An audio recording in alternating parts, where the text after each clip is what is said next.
27절까지 말씀 교독하겠습니다. 에스겔 43장 13절에서 27절까지입니다. 오늘은 10월 18일 금요일 아침입니다. 10월 18일자 본문 에스겔 43장 13절에서 27절까지 말씀 교독합니다. 구약성경 1221쪽입니다. 에스겔 43장 13절에서 27절 교독하겠습니다. 제단의 크기는 이러하니라. 한 자는 팔꿈치에서부터 손가락에 이르고 한 손바닥 넓이가 더한 것이라.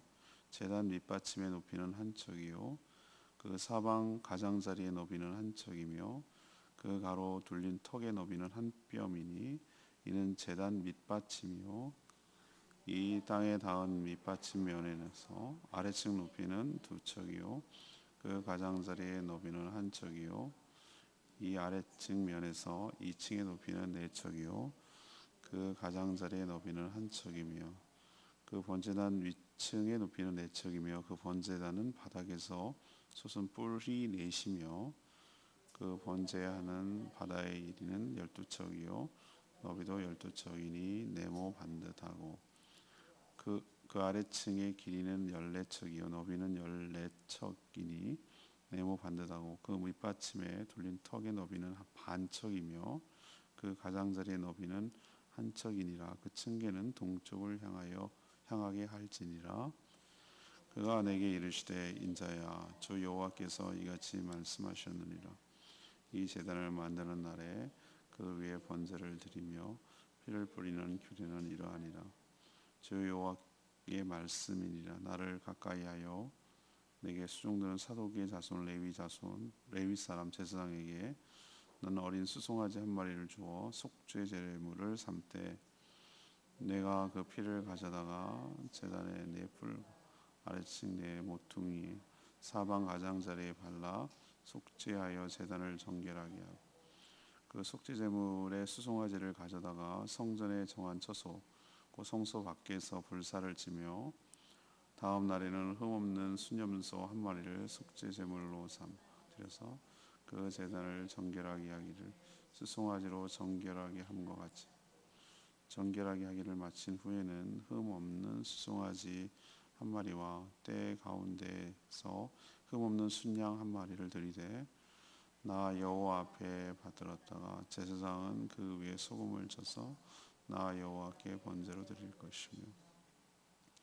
7일 동안은 매일 염소 한 마리를 갖추어 속죄 제물을 삼고 또 어린 수송아지 한 마리와 때 가운데서 순양 한 마리를 흠없는 것으로 갖출 것이며 이같이 7일 동안을 제단을 위하여 속죄제를 드려 정결하게 하며 드릴 것이요 이 모든 날이 찬 후 제8일과 그 다음에는 제사장이 제단 위에서 너희 번제와 감사제를 드릴 것이라. 그리하면 내가 너희를 즐겁게 받으리라. 주 여호와의 말씀이니라.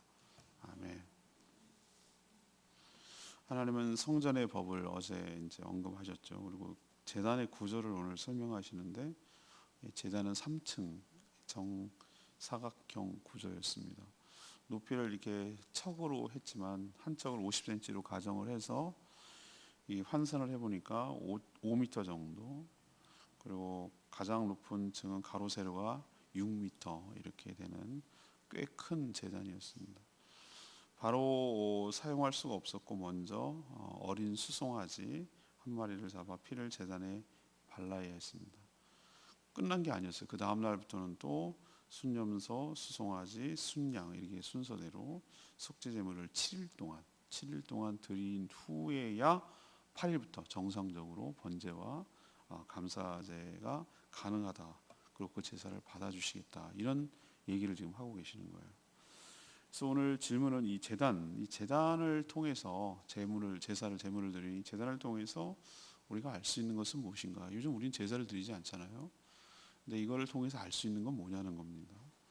그래서 먼저 13절에서 17절까지 얘기를 하자면 우리는 우리 신앙이 이제 회복되기 위해서는 예배부터 회복되어야 된다라는 것을 우리에게 보여주고 있어요.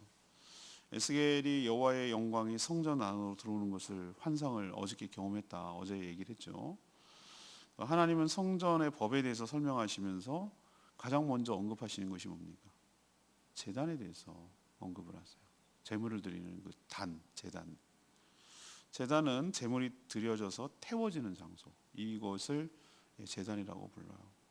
꽤 높아요. 우리가 생각하는 것보다 훨씬 높아요. 총 3단으로 되어 있고요. 그러니까 솔로몬이 지은 제단은 이렇게 높지 않았을지 모르는데 하나님께서 에스겔을 통해서 환상을 통해 보여주는 그 제단은 꽤 높습니다. 총 이렇게 무슨 다보탑, 석가탑처럼 3단으로 이렇게 되어 있고요. 그보다 훨씬 넓죠. 탑은 이렇게 뾰족하게 생겼지만 이렇게 넓은 3층으로 되어 있고 높이가 1단은 1m, 2단과 3단은 2m, 2m, 2m 이렇게 되니까 밑에서부터 꼭대기까지는 총 5m예요. 5m면 얼마나 높은지 아십니까, 여러분? 우리가 보통 그 한 층 건물을 2m 50 정도, 3m가 채 안 돼. 굉장히 높은 건물일수록 한 층을 3m로 잡아요.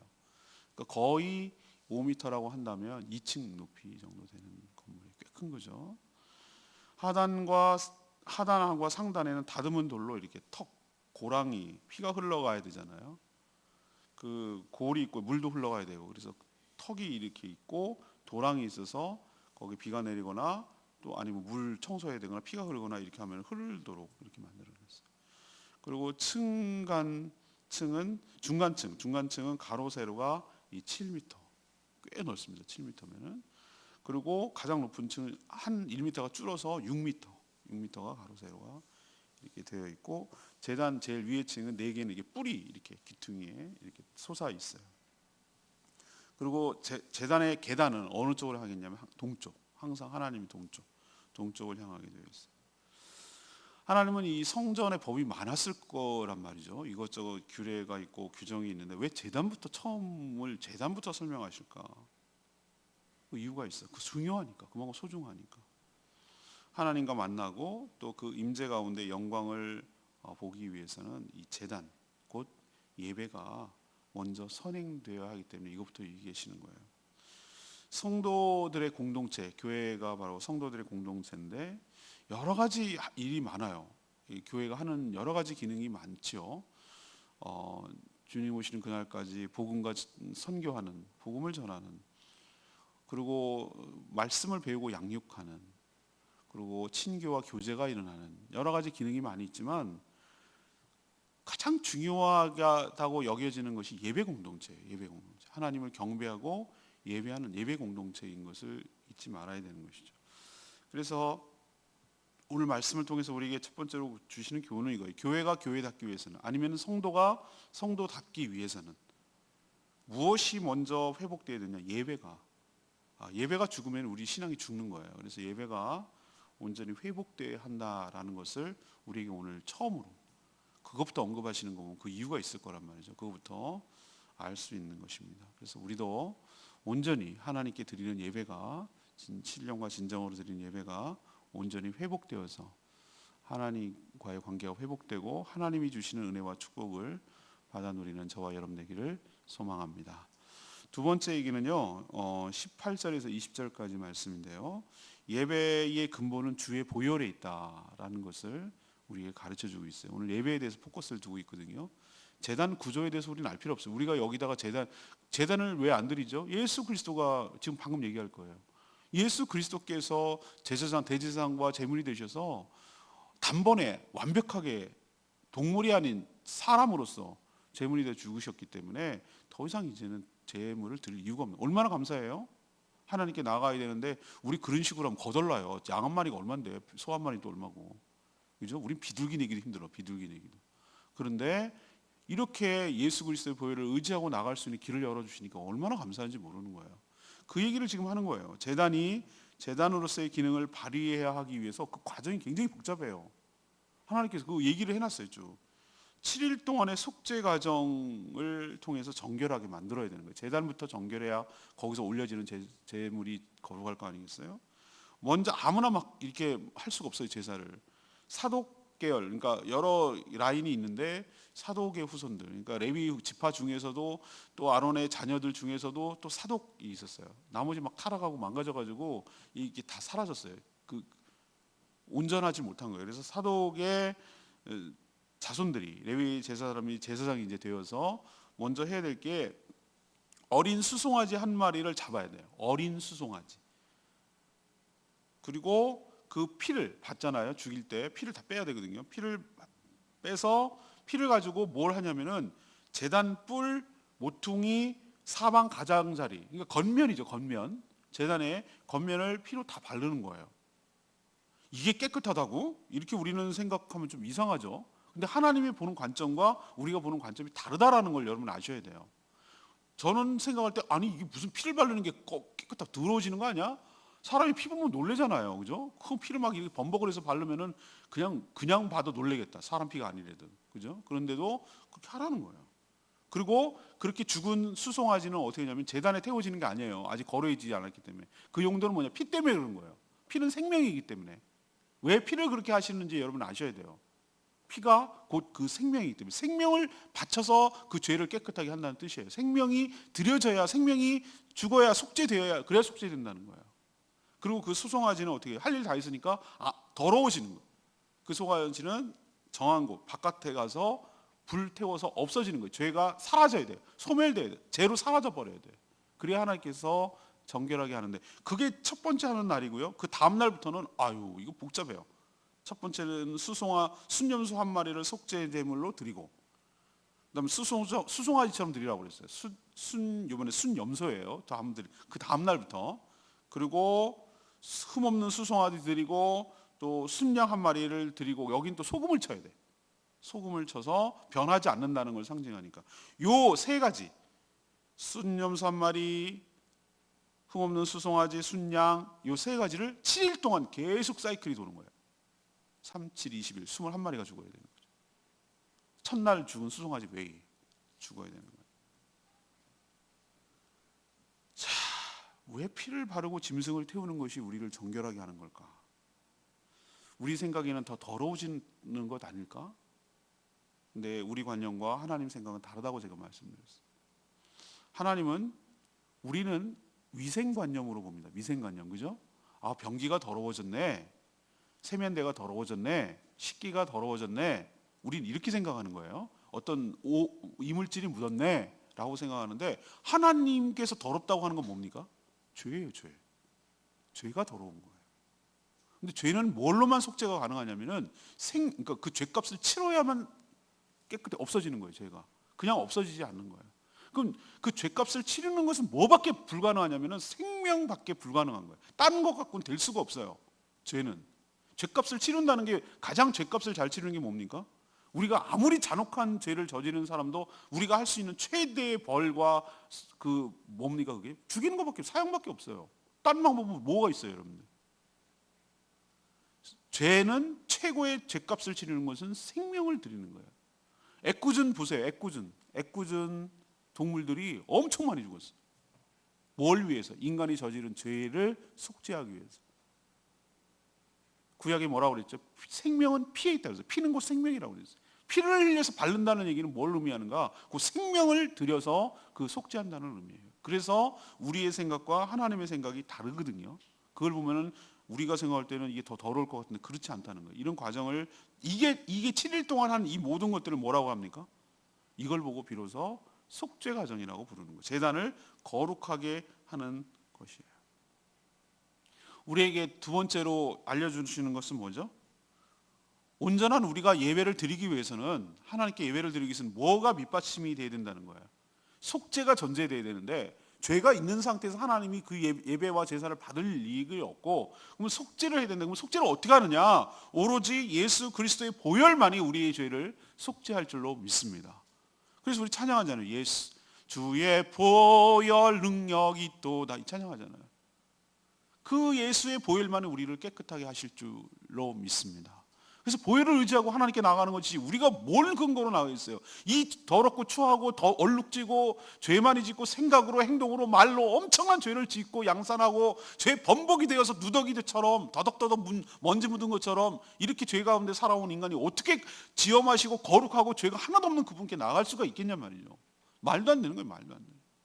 우리도 중환자실에 들어가기 위해서 에어 샤워로 소독하고, 그죠? 가운 입고 막 수술실에 들어가기 위해서 간호사 의사들 하는 거 봤잖아. 여기다 이거 소독약 바르고 몇 가지 막 손목 여기 팔꿈치까지 바르고 이걸 장갑을 자기가 끼면서 소독될까봐 이게 끼고 왜 오염될까봐. 오염되면 치명적인 게 환자한테 수술 끝내놓고 오염되면 그러고 들어간단 말이에요. 그러고 들어간다. 그런데 우리는 어떻게 하나님께 나아가냐 말이죠. 천만다행인 것은 동물을 잡지 않고 예수 그리스도께서 흘리신 그 십자가에, 그래서 그냥 피가 아니라고 말하고 보배로운 피의 약자 보혈이라고 부르는 거예요. 보혈, 주의 보혈. 그 보혈로 우리가 덧입을 때, 그 보혈로 우리가 덧바를 때 이 죄인이 하나님께 나아가 온전한 속죄가 됨으로 인하여 하나님께 나아가 예배드릴 수 있는 자격이 되고 근거가 되고 우리의 예배를 받아주시는 것이 될 줄로 믿습니다. 그러니까 철저하게 예배의 밑받침에는 뭐가 전제가 밑에 깔려 있어야 되냐면은 예수 그리스도의 보혈의 공로, 그것이 모든 예배를 이룰 수 있도록 할 수 있도록 하는, 가능하게 하는 근거임을 여러분 명심하시고 주의 보혈을 찬양하며 주의 보혈을 의지하며 하나님께 나아가는 저와 여러분 되기를 소망합니다. 마지막 세 번째는 24절에서 27절까지 말씀. 거룩한 삶이 우리가 하나님께 드려질 제물이라는 것을 우리에게 가르쳐 줍니다. 하나님은 이처럼 7일 동안 속죄 제물을 통해 제단을 정결하게 하는 것. 얼마나 제단이 정결해야 하면은 수송아지 한 마리를 시작으로 해가지고 7일 동안 37, 20일 매일 수송아지 한 마리, 순양 한 마리, 순염소 한 마리 이렇게 죽어야서 태워져야 이렇게 되냐 말이죠. 그 제단을 얼마나 거룩하게 하기 위한 진짜 힘들 것 같아요, 그죠? 매일매일 그거 정식 제사도 아니고 제단을 거룩하기 위해서 그렇게 해야 된다는 거예요. 이 모든 과정을 다 거친 후에 오늘 8절 보면은 27절에 나오죠. 8절에 보면은 이제부터 정상적으로 제사장이 제단 위에서 번제, 감사제, 이거는 우리가 정상적인 우리가 알고 있는 제사거든요. 그게 12절에 말하고 있는 성전의 법이었어요. 이렇게 정결하게 된 제단 위에서 드려질 제물도 마찬가지였어요.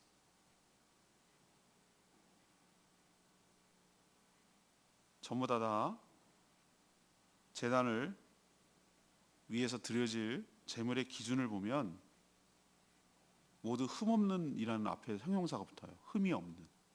여러분 보이십니까? 흠이 없는. 26절에 25절에도 흠이 없는, 뭐 이런 표현을 써요. 병들거나 장애가 있는 경우 모두 실격으로 제물에 합당하지 않다는 얘기예요. 먼저 회개하고 정결하게 된 후 하나님께 정성껏 드린 예물을 받아주시겠다는 뜻이죠. 하나님이 이 모든 과정과 절차를 거쳐서 드린 제물을 27절에 보니까 즐겁게 받아주시겠다.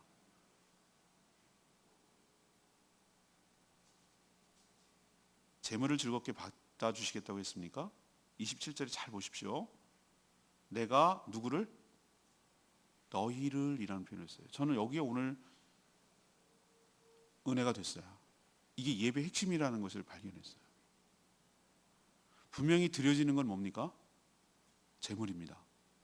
번제와 여러 가지 감사제를 드릴 때 제물이 주고가 올라갑니다. 양이나 송아지나 소나 아니면 염소나 하다못해 비둘기라도 전부 다 제물이 올라가는 거예요. 하나님께서 제물을 즐겁게 받으시리라 이런 표현 안 했어요. 제물을 드리는 너희를 즐겁게 받아주리라 라고 했어요. 우리는 가인과 아벨의 제사에서도 알 수 있듯이 제물은 제사를 드리는 사람을 반영하는 거예요. 가인의 제사를 받지 않은 것은 제물이 마음에 들어서가 안 들어서가 아니에요. 가인이 농사 짓는 사람이었거든요. 아벨은 양 치는 사람이었고, 근데 농사 짓는 사람이 그러면 하나님이 피를 뿌리고 이런 양들만 아니에요. 소제라는 제사는 곡식으로 드리는 제사란 말이에요. 그러니까 곡식도 하나님께서 받으셔요. 근데 중요한 것은 가인과 그 제물을 받지 않는다고 내가 말씀드렸잖아요. 그 얘기는 제물을 받지 않는 것을 통해서 그 사람의 제사를 그 사람을 안 받겠다는 거예요. 우리도 사람이 선물을 받을 때 정말 불쾌하고 그러면 그 사람이 주는 선물 안 받습니다. 그죠? 그 사람이기 때문에 선물은. 우리도 하나님께 제사를 드릴 때 우리를 드리는 거예요. 우리를. 하나님께 우리를 드리는 거예요. 하나님께서는 우리를 받으시는 거고요. 우리가 되는 물질을 받으시는 게 아니라 우리를 받으시는 거라고. 우리의 마음과 우리의 정성과 우리의 모든 우리의 전 삶을 하나님께서 받으시는 줄로 압니다. 그러기 위해서는 정결하게, 거룩하게, 성전의 법에 따라 합당하게 하나님께 온전히 제물을 드릴 때, 우리를 드릴 때 하나님께서 우리를 기쁘게 받아주실 줄로 믿습니다. 오늘 26절 말씀이 레위의 말씀인데요. 이같이 7일 동안 제단을 위하여 속죄제를 드려 정결하게 하며 드릴 것이요 라는 표현이 있어요. 7일 동안 우리가 드리는 예배는 주일 예배 때 하는 게 예배의 전부인가가 아니라는, 이건 제가 여러 번 설교를 통해서 언급된 문제인데 오늘도 또 한번 확인할 수가 있죠. 우리의 7일 한 주간의 삶이 이런 과정이 있은 다음에 7일째 8일째 되는 날 이게 결정적으로 하는 거잖아요. 그죠? 우리가 또 이게 사이클로 도는 거예요. 주일부터 시작해서 그 다음 주일까지. 그건 총 8일이잖아요. 겹쳐지니까 8일. 7일 플러스 1 하니까 8일째까지 드려지는 모든 이 삶이, 그런 과정이 하나님께 정성을 들여서 속죄하는 마음으로 살아갔던 그 한 주간의 삶이, 8일간의 삶이 밑받침이 될 때, 정결하게 될 때 이 날이 찬 후에 하나님께 드려지는 이 예배가 하나님께서 즐겁게 받으시는 합당한 예배가 될 줄로 믿습니다. 그래서 주일날 드리는 예배가 결판 나는 게 아니고, 어쩌면 그 주일날 예배를 드리기 위한 준비 과정, 7일 동안의 그 정결함의 삶이 어쩌면 그것이 제물이 돼서 하나님께 결판 나는 거예요. 이 과정이 없으면 8일째 예배를 드릴 수가 없는 거예요. 제사를, 정상적인 감사제와 번제를 드릴 수가 없는 거예요. 이 7일간의 속죄제의 과정이 없으면. 하나님은 7일 동안이나 제단을 위해 속죄제를 드려 정결하게 하라고 하셨어요. 하나님의 관심은 제물이 종류가 뭐야, 몇 마리야, 뭐 이거에 관심이 없어요. 어디에 포커스가 있죠? 여기에 모든 핵심은 어디가 있습니까? 속죄, 정결한 삶이 있어요. 하나님의 관심은. 한 주 동안 엉망으로 살다가 주일날 나와서 회개하는 척하고 그런 위선적인 삶, 그걸로 어떻게 퉁치해보고 이거 어떻게 해보려고 하는 그런 삶은 하나님께서 기뻐하지 않는다는 거예요. 그러니까 예배는 주일날 오전에 드리는 그것만의 예배가 아니라 어쩌면 한 주간이 계속 이어졌다가 그 결과로, 그 끝지점에 가서 최종적으로 나타나는 그것이 바로 주일 예배야지. 주일 예배 딸랑 하고 그냥 끝, 내 할 일 다 했어, 오늘 오케이, 그리고 나 할 거 다 했고 이제 난 오늘 이제 잊어버리고, 이건 아니란 말이에요. 그건 아니라는 걸 오늘 또 얘기를 하는 거예요. 예배는 쭉 이어지는 것이고 우리 삶이 곧 예배하는 삶이 되는 거고, 그것이 예배의 가장 핵심은 속죄에 있다는 거, 거룩하고 정결한 삶에 있다는 거 여러분 명심하시고, 참된 예배하는 예배자로서 살아가는, 이 땅에서 예배자로, 하나님께서 지금도 예배하는 자를 찾는다고 그랬어요. 이렇게 예배하는 자를 찾는다고 그랬어요. 사마리아 여인, 수가성 사마리아 여인에게 한 말이에요. 지금도 하나님은 이렇게가 뭘까요? 영과 진리로 드리는 예배인데 그게 뭐냐는 거예요. 영과 진리라는 게 도대체 진리를 바탕으로, 진리가 예수잖아요. 말씀이잖아요. 그 바탕으로 영으로 하나님께 드리는 그 예배를 지금도 찾고 계시다. 하나님께. 어디가 그리심산이 중요하고 예루살렘이 중요하고 어느 자꾸 플레이스, 어떤 장소가 중요한 게 아니라는 거예요. 너희들의 거룩한 속죄의 삶을 살아가는 그 사람을 하나님께서 지금 찾고 계시다.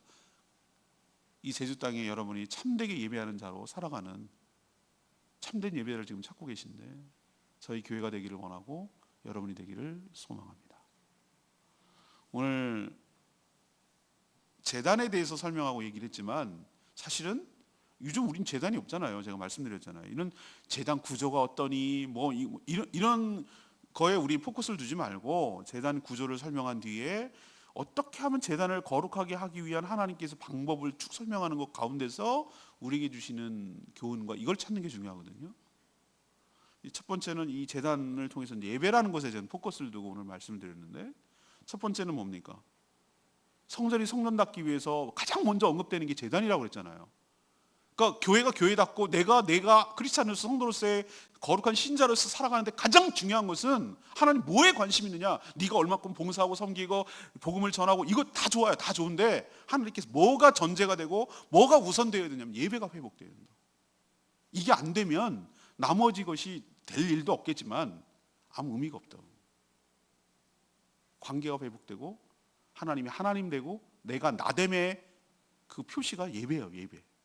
그러니까 제단이 회복되는, 다시 말해서 예배가 회복되는, 가장 우선시하는 저와 여러분 되기를 간절히 소망하고, 우리 교회는 딴 건 몰라도 하나님께 예배를 잘 드리는 교회, 모든 성도들이 참된 예배자로 서는 교회, 형식적으로 예배 드리지 말고 정말 영과 진리로 온전한 예배를 드리는 교회, 하나님이 기뻐 받으시고 하나님이 주목하시는 교회, 즐겨 받으시는 교회, 내치는 것이 아니라 내가 너희를 즐겁게 받으리라 라고 하시는 그런 교회가 되기를 다 같이 소망하고 열망하고, 그렇게 예배를 드릴 때 그것이 바로 좋은 교회고 그것이 바로 축복받은 교회고, 그럴 때 은혜가 넘치고 축복이 넘쳐날 줄로 믿습니다. 두 번째는 예배의 근본은 뭐에 깔려 있어야 된다고요? 주의 보혈, 예수 그리스도의 보혈, 피 흘림. 그 피가 우리를 정결하게 하는 거예요. 정결하게 안 되면 어떤 걸로도 정결하게 할 수 없을 뿐만 아니라 주의 보혈로 정결하게 안 되면 예배 자체가 성립이 안 돼요. 이 전제 과정이 없는 것이기 때문에 우리도 주의 보혈을 의지하고 매일매일 주님 앞에 나가 속죄하며 거룩하고 정결한 삶을 살아가는 저희들 되기를 원합니다. 마지막은 뭐라고 그랬어요? 일주일에 우리의 거룩한 삶이 곧 제물이라고. 8일째 감사제와 번제를 드릴 수 있는 것은 앞에 속죄제가 있었기 때문이에요. 여러분도 회개하는 삶, 거룩하고 정결한 삶을 살아 온전한 예배로 드리는 저와 여러분 되기를 소망합니다. 오늘 기도하기 전에 714장, 찬양집 714장 부르고 기도하겠습니다.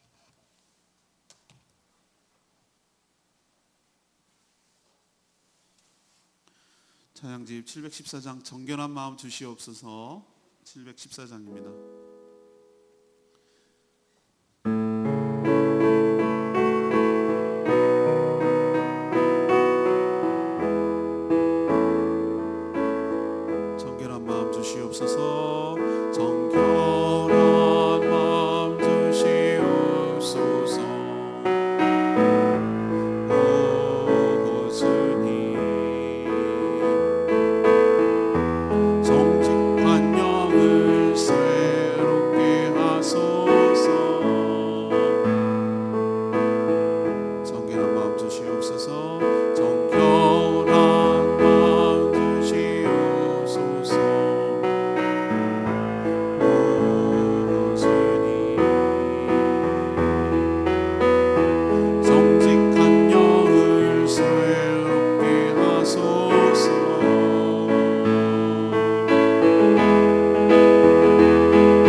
이것이 바로 우리가 하나님께 드릴 예배인 줄로 믿습니다. 하나님은 동물의 고기, 우리가 드리는 종이 쪼가리, 하나님 하등 관심 없어요. 그런 것에 의미를 두지 않아요. 그것에 담긴 우리의 마음과 정성과 우리의 헌신, 우리의 정결함에 관심이 있으세요. 하나님 앞에 한 주 동안의 삶을, 정결한 삶을 제물로 온전히 드려지는 예배가 되고 참된 예배로 서는 저희들 되게 해달라고, 우리 교회가 예배 공동체로 회복하게 하여 주시고, 예배가 회복됨으로 우리 인생과 우리 신앙이 회복되게 해달라고 다 같이 주여 외치며 기도하겠습니다. 주여 하나님, 정결한 마음 주시옵소서.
재단을 통해 저희가 어디에 관심을 갖고 무엇부터 회복되어야 하는지 가르쳐 주셔서 감사합니다.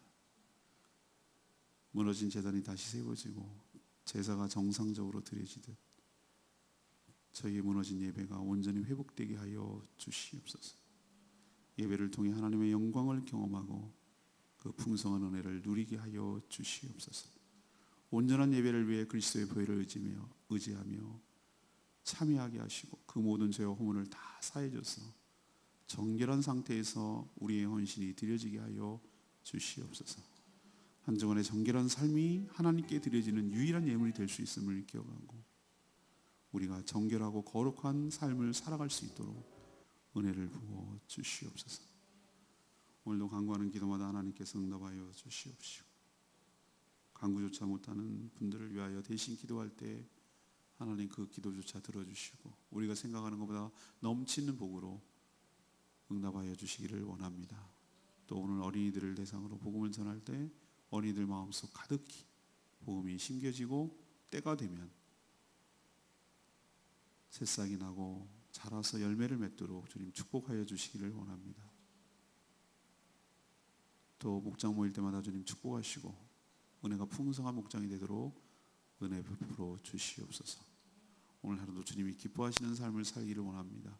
저의 발걸음을 인도하여 주시옵소서. 주님께 모든 것 맡기었고 예수 그리스도의 이름으로 축복하며 기도합니다. 아멘. 오늘 하루도 주님의 은혜 가운데 살아가는 복된 하루 되기를 축복합니다. 충분히 기도하고 하루 시작하겠습니다.